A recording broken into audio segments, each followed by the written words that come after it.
завтрак готовлю овсяный блин, для которого смешиваю яйцо, молоко, овсяные отруби и овсяные хлопья. Жарю его на антипригарной сковороде без добавления масла, до румяного цвета с двух сторон.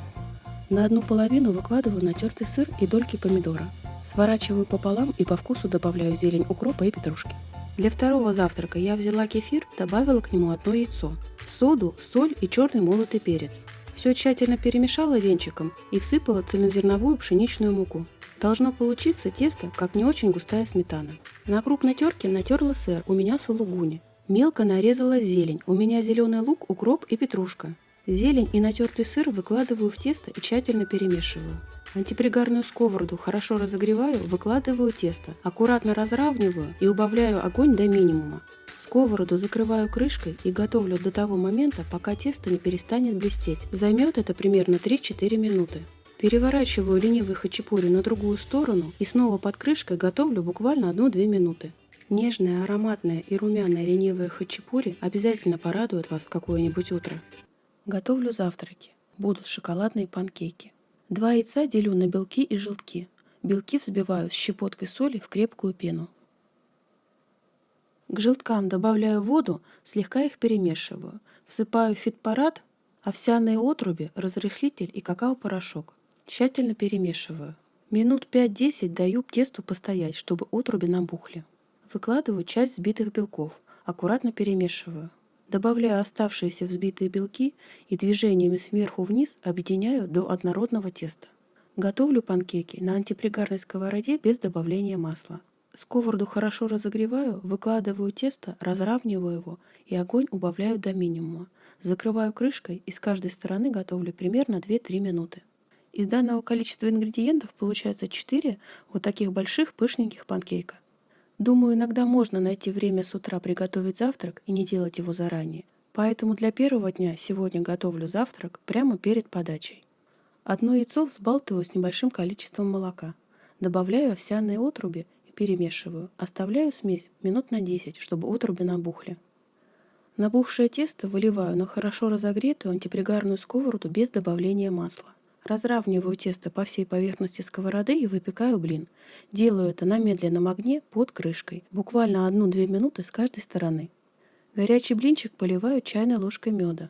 Кладу творог, у меня сегодня зерненый, и ягоды замороженной клубники.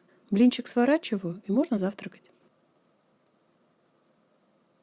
На завтрак готовлю самый простой овсяный блин, для которого яйцо смешала с молоком, добавила овсяную муку и блин готовлю на сковороде под крышкой на минимальном огне примерно по 3 минуты с каждой стороны. Сверху на овсяный блин разложила тонкие кружки банана и немного малины. Для сладости добавила чайную ложку меда. На завтрак банановые оладьи с черной смородиной. Для этих оладьев спелый банан разминаю вилкой, взбалтываю с одним яйцом. Добавляю разрыхлитель, овсяное толокно, можно взять овсяную муку и овсяные отруби. Тщательно перемешиваю. Оладьи выпекаю на антипригарной сковороде без добавления масла. Огонь делаю минимальный и сковороду сверху закрываю крышкой. Получаются очень нежные сладкие оладушки с банановым ароматом и прекрасно сочетаются с любыми ягодами, например, с черной смородиной. В субботу приготовлю пиццу на сковороде. Яйцо с солью перемешиваю вилкой. Добавляю молоко, сушеное орегано, клетчатку и овсяные хлопья. Все хорошенько перемешиваю и оставляю минут на 5, чтобы клетчатка впитала влагу. Сковородку смазываю каплей оливкового масла и выливаю основу для пиццы. На медленном огне под крышкой готовлю пару минут, пока основа не схватится и ее можно будет перевернуть.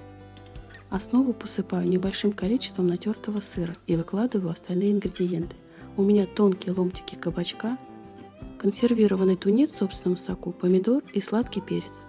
Сверху посыпаю натертым сыром и под крышкой довожу пиццу до готовности на медленном огне до того момента, пока сыр не расплавится.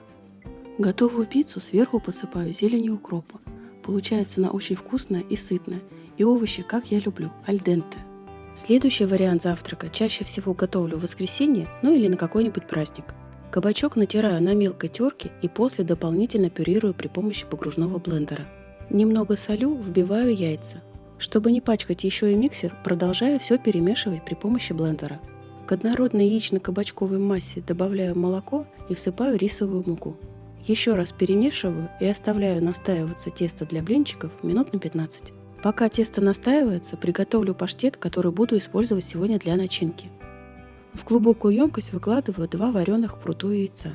Туда же отправляю банку консервированного тунца в собственном соку, жидкость с него слила. Еще кладу зубчик чеснока, немножко его измельчаю и добавляю черный молотый перец и базилик. Наливаю растительное масло и при помощи погружного блендера довожу паштет до однородного состояния.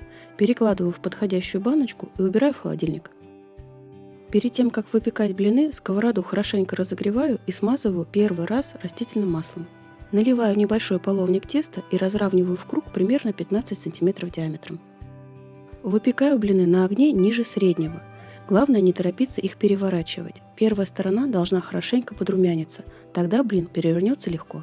Такие блины хороши и сами по себе, но сегодня часть из них сделаю с начинкой. Блин выкладываю на доску и режу пополам. На 1/3 часть каждой половинки выкладываю чайную ложку паштета. Распределяю тонким слоем. Сверху кладу тонкий ломтик помидора и немножко укропа. Сворачиваю блинчик в аккуратный треугольник. Думаю, на видео вполне видно, как я это делаю. Еще раз повторюсь, эти блинчики даже без начинки невероятно вкусные и очень напоминают блины из пшеничной муки. И вряд ли кто-то догадается, что в составе этих блинов есть кабачок. Ну а с начинкой из нежнейшего паштета они просто невероятные. Готовьте, не пожалеете. Ну а я двигаюсь дальше.